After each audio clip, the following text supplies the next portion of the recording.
So a Portland couple in the process of moving out, and they load up their U-Haul, park it on the street because, U-Hauls don't fit everywhere.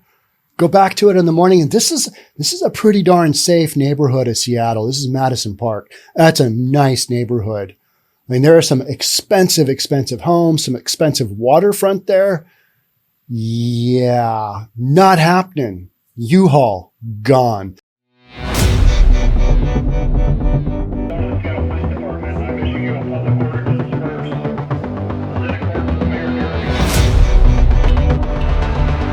So in one of Seattle's most prominent neighborhoods, it's not exempt from crime. It's just not. And that's what we're working with. That's what we're going to talk about today. If you're new here, welcome. My name is Sean Reynolds. I own a couple of real estate companies. I read the news. I read the news that some might call for reasonable people. All right, let's do this. Inside the truck were belongings from their daughter's battle with breast cancer. That's horrible. Anytime you move, you're going to be moving a whole bunch of sentimental stuff. I always think about that. All right, that's the one box there I wouldn't want stolen. Let's try and keep this one together. We've all got a couple of those boxes where you're like, okay, that's some cool stuff. That's stuff from when the kids were little. I've got some stuff from my kids. I've got a sign that says Dad. It's wood. It was, one of my kids put it in a router and drew Dad on it and then put some blue paint or pen in the Dad. And I've got this blue sign, cool stuff like that. We've all got a box like that. This family, daughter had cancer. She's in remission. All that stuff got stolen. Her journey of cancer, boom, gone.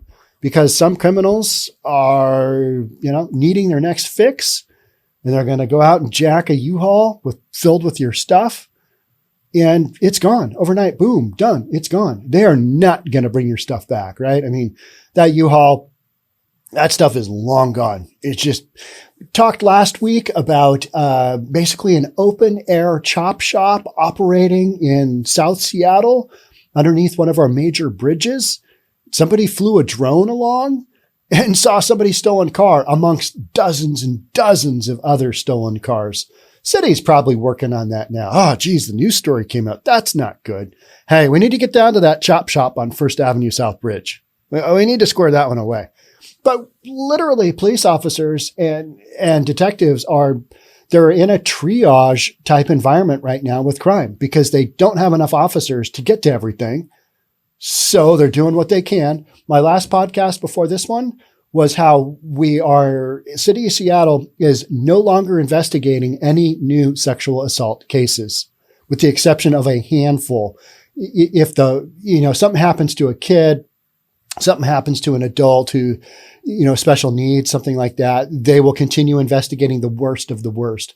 But if you're a normal adult and something really awful like this happens to you or your spouse, girlfriend, your daughter, good luck with that, because nothing's going to happen to their perpetrator. It's just not going to happen. That's because of defund the police and the attitude we've had towards the police in general. They're crappy human beings. We don't need them. We need more social workers. Well, we went through that and now we're kind of learning, okay, this is what's going on. Now, stolen vehicles, those types of crimes have been going through the roof, around the country.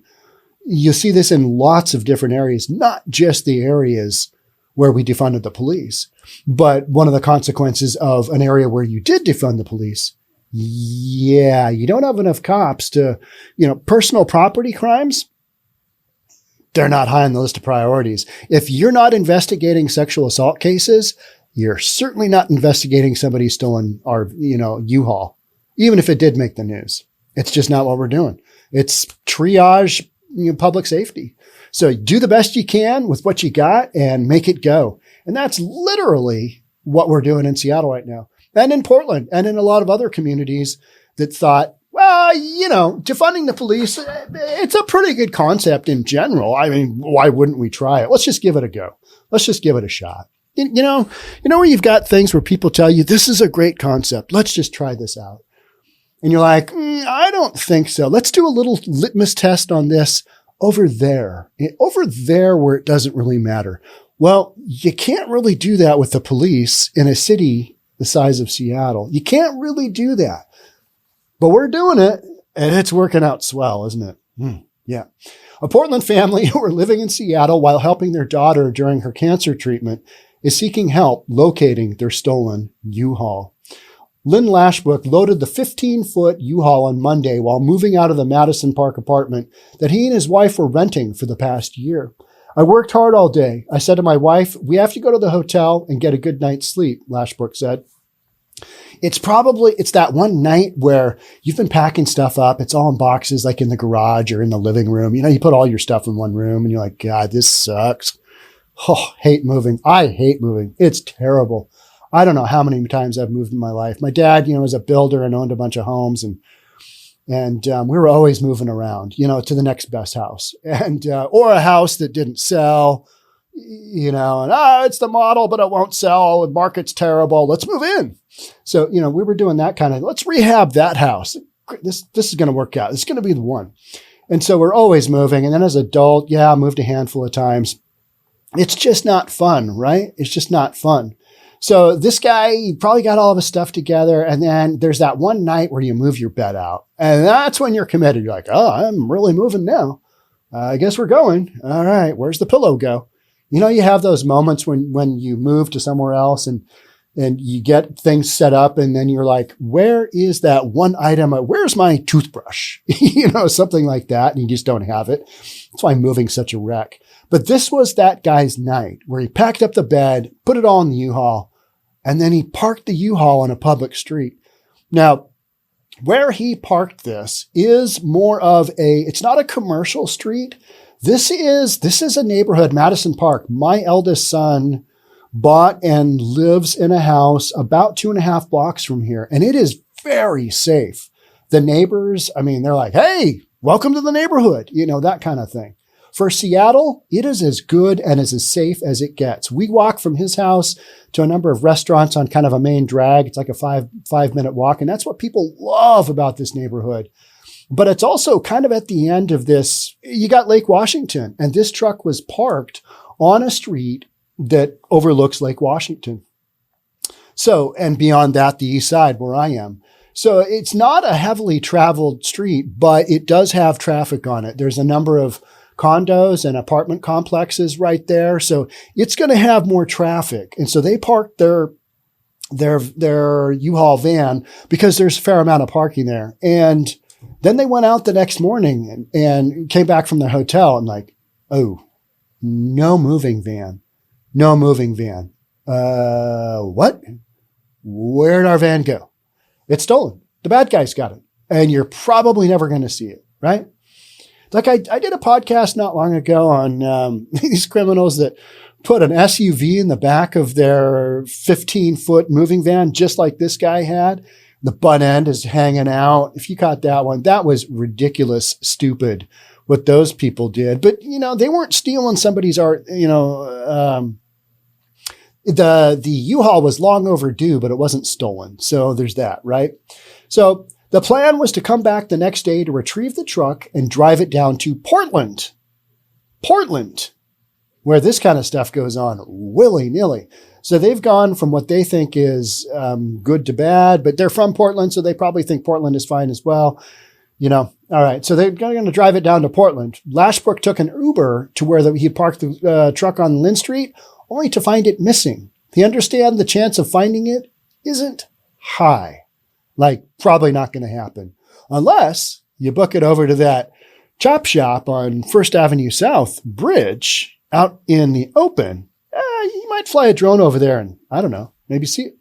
They take it, they either sell it or use it. Who's going to pick up? What always runs through my head is, okay, a nondescript Honda. Yeah, I get that. But a U-Haul truck, you're just going to part it out, right? And they destroy the truck. We have not heard. It's been 4 days. I still have the keys, Lashbrook said. Yeah, could you imagine just all your stuff is there?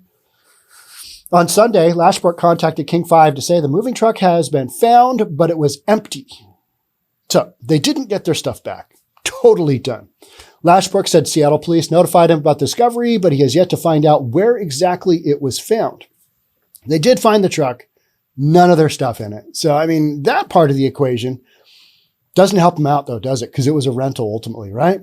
It's not just mere furniture that he regrets losing. Inside the moving truck were his daughter's belongings from a battle with breast cancer. And that's the part that really, really sucks. I mean, you lose all that stuff. And these criminals, they could give a crap about your journal. And they really could. She had a diary. She had some incredible souvenirs that her aunt put together with different t-shirts. The whole thing. And this guy is 73 years old. He doesn't want to be dealing with this. This is heartbreaking. This is horrible. Lost all his stuff. Lost mementos that he will never get back. His daughter will never get back. Just Lashbrook hopes other movers are aware of potential thieves. I think, you know, the big thing in people's minds is that we're still living in Seattle. You hear these stories, but it's not going to happen to me. Not going to happen to me. And yet it's happening to a lot of people all over the city. And we're just kind of hoping, well, I hope that doesn't happen to me, because we hear it happening in other cities as well. We hear it happening in Portland. I mean, here in the Pacific Northwest, it's happening in Tacoma. It's happening in Olympia. It's happening up in Bellingham, you know, regionally. And that's just here in the Pacific Northwest. California, I mean, just all day long, right? It's a free-for-all. It's a free-for-all. And you might say, you know, here in Seattle particularly, the thieves have been emboldened because we don't have enough bandwidth, the police power to keep our streets safe. And they can kind of do whatever they want without any real consequences. And even if they do get busted on a charge or two, some ridiculous judge who also thought defunding the police was probably a good concept is going to let them go, is just going to let them go. And, you know, it's okay. Try and do better next time. Even though you're never going to get any of this personal property back. You're just not. It's gone. It's boom, toast, done.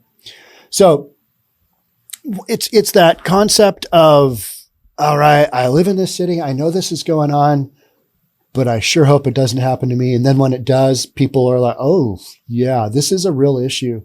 And I talk about this kind of stuff all the time. So I'm like heightened and aware of things going on when, you know, trucks go by and I'm in an area, or I'm over in Seattle and trucks go by a couple of times. I like perk up, you know, it's like, oh, are they going to steal some stuff? What do they got in the back there? Well, what's in there? It's an unmarked white van, no windows. What do they do? What are they doing in there? You know, and my imagination just goes wild. Is it that one story I read here? Is it that other story I read over there? Do they have a dead body in there? Is there a dead body? Don't know. Do they have somebody kidnapped? You know, just crazy stuff. So I'm on the opposite end of the spectrum, just thinking the wildest stuff. And they've actually probably got like a miter saw and some sawhorses, and they're going to go build some cabinets in somebody's kitchen. That's probably what it is. But so my active imagination always goes to the worst of the worst. Whereas I think a lot of folks probably need to be thinking, all right, this is a little bit different of a Seattle than we're used to dealing with. Maybe I need to lock my car. Maybe I need to put my car in the garage if you have a garage. Maybe I need to consider where I'm living. But that has become such a ridiculously expensive proposition that a lot of people are forced to make decisions in areas they know aren't safe, but that's what they can afford. So it's one of those high cost of living city decisions that you got to make that sometimes don't work out. But I think people understanding, hey, there's a lot of stuff going on and you might be not down for it. And, you know, we talk about the consequences of defunding the police. This is one of them. You're probably not going to get your stuff back. And you probably wouldn't have gotten your stuff back beforehand, you know, before we defunded the police, before we had several hundred police officers leave en masse. And we've got more leaving now, before we got to the position where we couldn't investigate new sexual assault cases. You wouldn't have gotten your stuff back. But we had a greater bandwidth of the ability to retrieve cars and sometimes get people's stuff back, at least make the effort. Now we don't have that. We just flat don't have that because we're trying to investigate the worst of the worst crimes, let alone somebody's U-Haul being stolen and their personal property being gone. And that's really sad.